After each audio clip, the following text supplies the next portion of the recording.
Okay, Brew, your reaction to the Shedeur slip? Well, he handled it well. I'll give him credit. I mean, you imagine having a party with all these people there. You're expecting to get drafted. So props to him for handling it well. Look, there have been so much talk pre-draft the last week or two. I was not surprised he didn't go top 20. And when he got to the Steelers, I'm thinking, okay. Yep. In fact, I'm thinking that for after the first, 5 or 6 picks, and obviously he didn't go 2 or 3. And when he didn't go to the Saints. Right. And yes. I kind of wasn't even expecting the Saints to take him. But when the Steelers did not take him, I was floored. I was stunned. And I'm going to be honest. What all of these teams passing on him, particularly the Steelers, there's only one conclusion. A lot of them, they don't think he's that good. Exactly right. Yeah, they don't think he can play. Now, they may think he's a backup, a project, whatever, but they don't think he's going to be, or at least initially, a great quarterback. And to me, I do think Deion is, I'll get to Deion. Here's what it boils down to. And I've said this since I've been on TV for years. And I've heard coaches and executives say it, and I believe it as well. A player, his production has to always outweigh his distraction. And Shedeur, through really not much fault of his own, because of who his dad is, because his dad's also outspoken, a head coach at the college level himself, and has even said, he's going to look out for his son in the pros and all that, that's a distraction. So wherever Shedeur got drafted, it'd be a distraction. And then Shedeur himself, because he's become kind of a celebrity in his own right. So my point is this.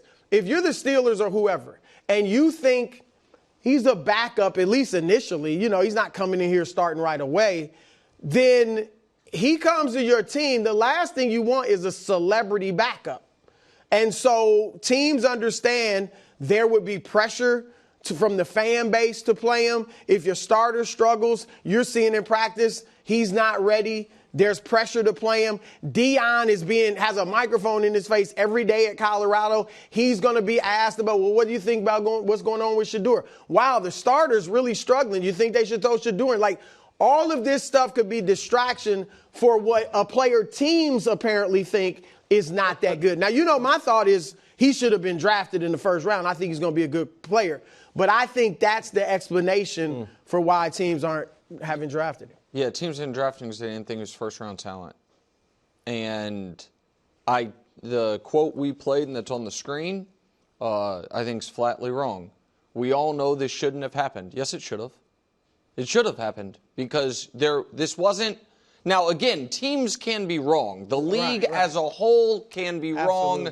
Hell, the Baltimore Ravens drafted a 25-year-old tight end before they drafted Lamar Jackson in the same draft in Hunter Henry. And so 31 teams. Right. And so again, it doesn't. The die is not cast on who Shedeur Sanders will be. The die is cast on what the NFL thinks of him, and the NFL thinks he is a player whose college production was very precisely manicured by his head coach, who was his father. I think teams worry that was Travis Hunter to Shedeur Sanders what Mike Evans was to Johnny Manziel. And I think that we got so caught up in the media with the personality stuff that I think what was missed is a lot of it wasn't for the same reason, but a lot of the same personality questions came up for Caleb Williams. And he was 1-1 on everyone's board the whole way. You know why? Because they said, if he's awesome, it doesn't matter. That's true. And I thought, you guys know all along, my stance has been, I don't question Shedeur the person. I do question Shedeur the player. And because I thought so many of the critiques of him were on a personal, not player level, I found myself rooting for him. And then I found myself yesterday during the draft coverage, not rooting against him, but resentful at the coverage. Last night's draft, if it was watched on ESPN, was not the 2025 NFL draft. It was the 2025 Shedeur Sanders sweepstakes, and it turns out there's no winners. And if the next time I have to hear Mel Kiper talk about Johnny Unitas and Joe Montana and Boomer Esiason and all these things, that was when Cam Ward got picked, the story was Shedeur Sanders. When the Saints were on the clock, story was Shedeur Sanders. When the whole draft, the story was a player that the league has told you they don't think is that good. Right. And I think there is again, I am not rooting against the kid. I do think there has been some odd discussion about him because I think people are either wanting to protect their relationship with Deion or afraid that getting on the wrong side of a very popular player. I just think the measurables were something NFL teams were like, nah, don't love the arm strength. Don't, you know what I mean? Don't know how much of it was Travis, holds the ball a little too long. All those things. And I think it is a big indictment that no team was willing to say, okay, not worth top 5, top 10, top 15, top 20, but we do think he's a starter. And if he's a starter, that fifth-year option's so valuable, so we'll do what the Ravens did with Lamar. Trade back up to the very end just to lock in that extra year. Sure. The Giants thought Jackson Dart was worth that. Yep. And by the way, I would bet on Shedeur over Jackson Dart. I think that might be a mistake. But again, I don't think either one of them are franchise quarterbacks, and neither does the entirety of the NFL. He was talking about like great duos. Yeah. And then he also had this, I think he was like warming up in Colorado, and he was talking about, oh, I'm going to reveal, the cleats will tell you before their bowl game. And then, Dusty, do we have the picture of the cleats? Here we go. Oh, that's when we know where we're going. You'll see them in the cleats later this week, and they were a pair of custom Giants cleats. Neither of these things happened. So it wasn't just like a media creation that he was going to go, and I'm not saying that's what you were saying, that he was going to go high. He really felt that he was either going to the Giants or the Steelers. And to whiff on both, I thought was strange when he was so outwardly almost like kind of, I don't know, very confident that he was going. Yeah, which is odd, because obviously those teams didn't promise him, like, hey, if you're there, we're taking you or anything. That's usually what you do. Like with the comment with the Steelers receivers to Max Crosby, I thought that meant, oh, they've told me if I'm there at 21 or whatever, they're going to take me, right? That's what you think. I don't know there's another way to take that. No, and look, again, Mike Tomlin, of all the coaches, I mean, there are a handful of coaches that this wouldn't be an issue for. He's one of the few that's not worried about Deion Sanders, right? He's handled Antonio Brown and other guys. He would not be worried about the distraction. And the fact that he passed on Shedeur, again, like Nick and I said, these teams just don't think he's that good. I'm also going to put it out there. There's no other way to look at it. That, because I saw people push back against the negative stories. Those negative stories we don't know were from any decision makers. It's a theory that people are positing that the negative stories affected his draft stock. Oh, I think that's the tag wailing the dog, wagging the dog. A zero chance. Like, you know what?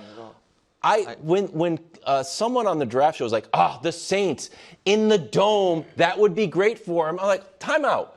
He needs to be in a dome? Right. Like, it was a very odd compliment. It was really it was the whole thing. Listen, and I get it. Like, it doesn't have a strong arm. Like, we're talking about first-round quarterbacks. Right, talking about the number 1 quarterback on your board, the number 5 player in the class, according to you. To have that play, that's the other piece of it. Is there is some the theoretical draft analyst had this player rated as one of the few blue chippers in the class. The league is saying he's not one of the 30 best. What does that say? So there's two other, like this, I know that it became very in vogue to go after the anonymous reports and whatever it was.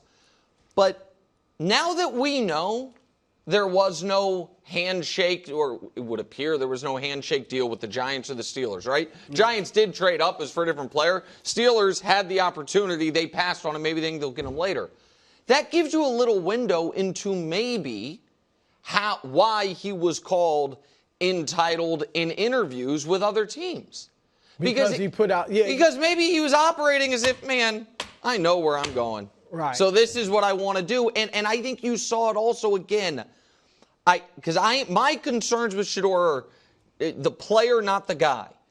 But I do think that draft setup last night was, people will be like, oh, remember, if you remember the famous clip of when Deion was drafted. With respect to Shedeur Sanders, he ain't Deion Sanders. Deion was no doubt top 10 pick, one of the greatest athletes we'd ever seen, even in college, all of it. He knew. So having that whole thing and the legendary and everything, I think you only do that if you are 100% confident you're going in the first round.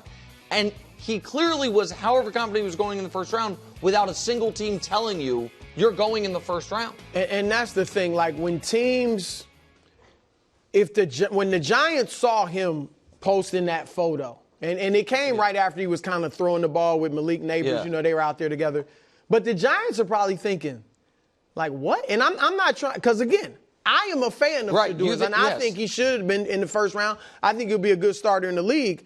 But if you don't have a promise for a team, I don't understand how you go out there and say something like that. And the Steelers probably were thinking the same thing with the Max Crosby interview. So, look, we'll see. This is going to be very – if he doesn't go early in the second round, and we know there are a bunch of teams up there that need quarterbacks. And Cleveland's got 2 of the first 4 picks. Then he could really fall. It has to be Cleveland. I would think.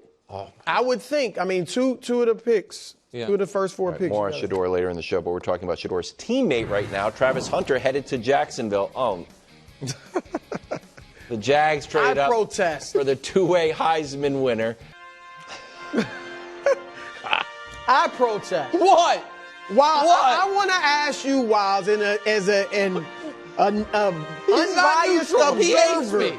Is he still a Trevor guy? Yeah, thank you. You guys demanded national TV. You guys demanded always a Trevor guy. Exactly. You guys said for the sake of the show, you're like, the Jags are a small market, the team's no good, the players hurt, we have to take them out. And I was like, deal. I'll stop talking about the Jags if Wild stops talking about Drake May, and Wilds didn't keep his commitment. But I am here to tell you, we are so back, baby. Oh my goodness. You know who also believes the Jags are going to be good?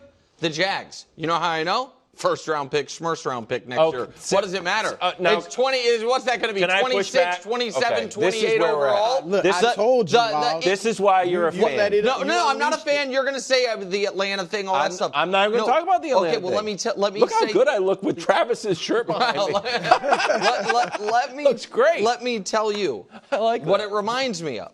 It reminds me of a trade that I thought at the time was paying way too much because I didn't think the team was going to be that good, when the Houston Texans, after drafting CJ, traded up in the first and traded away the next year's first to get Will Anderson. I'm like, oh my God, you're trading away a premium pick. They said, no, we're going to win the AFC South, so it's worth it to us. We're getting a difference maker. They did win the AFC South. That pick ended up being in the 20s. Same thing is going to happen with the Jags. Oh my goodness gracious. This is why. What? Brew, if there was one person on here whose job it is to be like, well, actually, when you look at the raw weighted scores of draft picks. So let's look at this. Yeah. Take and then I'll tell you the flaw in it. Your That's Trevor fandom. It feels a little bit like James Gladstone in his first draft got quite excited and gave up a lot. So can I tell you exactly what they did? Because you'll see the 4th round pick they gave up, they got a better 4th round pick back. And they got the 6th. So that's, they got a 2nd and another 1st. So what they traded was the equivalent of the 40th pick and next year's 1st to move up 3 spots. Normally, that would be an overpay for anything other than a quarterback, unless you got 2 players, which they did. They did get 2 players. No way to do the old draft chart on it because they actually got the number 2 pick and the number 2.1 pick because Travis was top receiver, top corner in the draft, and now he plays with Trevor. Oh, my. And America, you know where to go to on national television for your Jags coverage. This show. Yeah. We have really put our foot in the ground on that one. And look, Duval. Please. I mean, I'm glad you're excited. Thank you, bro. I hope Trevor's as excited because Trevor better deliver. I agree. Trevor has a cast of what, Wilds? Avengers? I got Yes, you, bro. Avengers. Brian Thomas Jr. Well, he's good. Last year with Trevor half the season, Mac Jones half the season, was 3rd in the league in yards as a receiver. Like, the dude is great. And now you bring in Travis? Yeah. Like, oh my. And the running back, I mean, I like Etienne. He hasn't been the player they thought he would be. Solid. He's fine. And then with Bigsby, they got a nice run. Yeah. And I don't like Trevor as much as Nick, but I think Trevor's got talent. And Nick, if he doesn't have I'll just say very good year next year. I agree. Then something's wrong. Correct. 5 years in the league, you got this talent, you got to get delivered. Totally fair. I totally agree.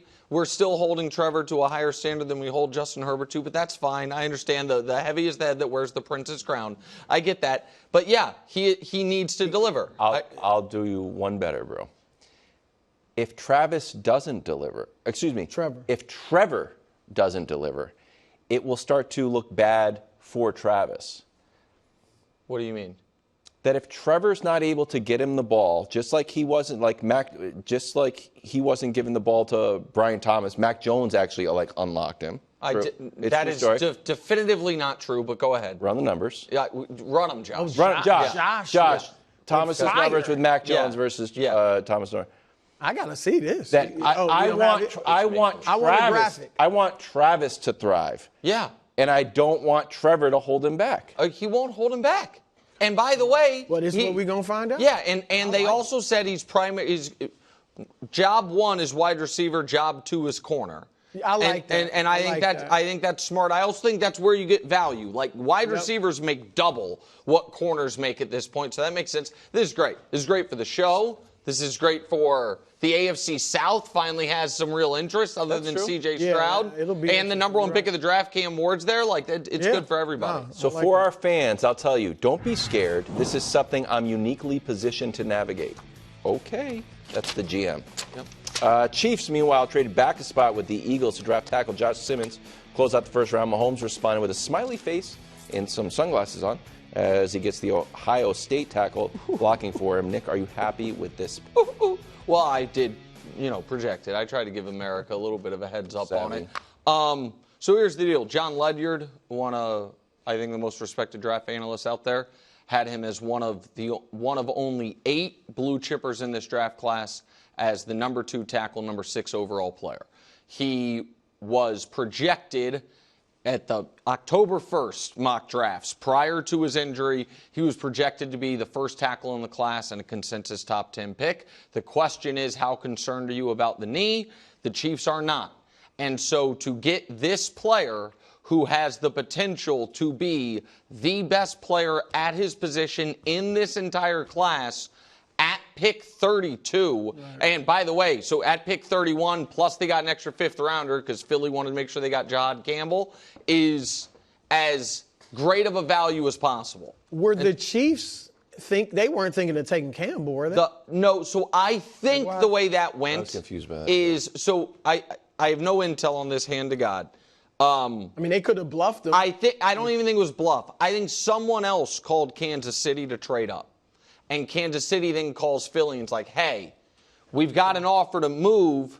If you guys would want to if there's a guy you guys want, there's probably a little honesty between them. Like, hey, we're leaning offense, or you leaning defense. Like, we just soon trade with you. I think because it's always weird when you flip flop picks. Yeah. Because it's like, if you wanted that player, why didn't you just take him? And if you didn't, why did you feel the need to move up? So I think that's what happened. But I love this pick. I love this pick. No, look. If he's got protection, I mean, the receiving core is solid if they're healthy. The return of the light show. There you go. I ain't mad. And just because our lower third, there's a little tongue-in-cheek. Full disclosure, America, This year, I did not send any of my mocks to Brett Veach, so this was just a happy accident. However, once that I saw we had the same guy in round 1, I did this morning send him rounds 2 through 7. Thanks for watching. Subscribe here to get more from the show and to check out clips from other shows on FS1.